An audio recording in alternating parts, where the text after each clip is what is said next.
టాలీవుడ్ భామ పూజా హెగ్డేకు మొదటి నుంచి ట్రెడిషనల్ హీరోయిన్ అన్న ఇమేజ్ ఉంది. హిందీలో అయినా దక్షిణాదినైనా ఆమె మొదటి నుంచి ఆమె చేసిన క్యారెక్టర్లు అలాంటివి. తెలుగులో ఇంతకుముందు ఆమె చేసిన ముకుంద, ఒక లైలా కోసం సినిమాలో చాలా పద్ధతిగా కనిపించింది. ఆ సినిమాల్లో ఆమె గ్లామర్ను వాడుకునే ప్రయత్నం ఏది చేయలేదు దర్శకులు. అయితే హీరోయిన్ గా లాంగ్ రన్ కోరుకునే ఏ హీరోయిన్ కూడా ట్రెడిషనల్ ముద్రతో కొనసాగాలని అనుకోదు. గ్లామర్ యాంగిల్ చూపించుకుంటే ఇక్కడ మనుగడ కష్టం. ముఖ్యంగా పెద్ద హీరోల పక్కన అవకాశాలు రావాలంటే ఇమేజ్ మేకోవర్ జరగాల్సిందే. దువ్వాడ జగన్నాథంలో పూజా హెగ్డేకు అలాంటి మేకోవర్ ఇచ్చినట్లున్నారు దర్శకుడు హరీష్ శంకర్. హీరోయిన్ల గ్లామర్ యాంగిల్ బాగా ఎలివేట్ చేస్తాడని, ఎక్స్పోజింగ్ చేయించకుండానే వాళ్ళని సెక్సీగా చూపిస్తాడని హరీష్ శంకర్ కి పేరుంది.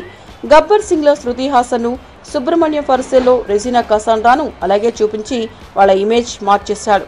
ఇప్పుడు పూజా వంతు వచ్చింది. రీసెంట్ గా రిలీజ్ అయిన గుడిలో బడిలో మదిలో పాటలో పూజాను చూస్తే మతిపోవడం ఖాయం. ఇప్పటిదాకా కనిపించిన పూజా వేరు, ఇందులో కనిపించిన పూజా వేరు. ఆమెను చాలా సెక్సీగా చూపించాడు హరీష్. ఆ డ్రెస్సులు, ఆ స్టెప్పులు అన్ని కూడా పూజాను సరికొత్తగా చూపించాయి. డీజే ఖచ్చితంగా పూజాకు ఓ టర్నింగ్ పాయింట్ అవుతుందనిపిస్తోంది దీని ప్రోమోలు చూస్తుంటే.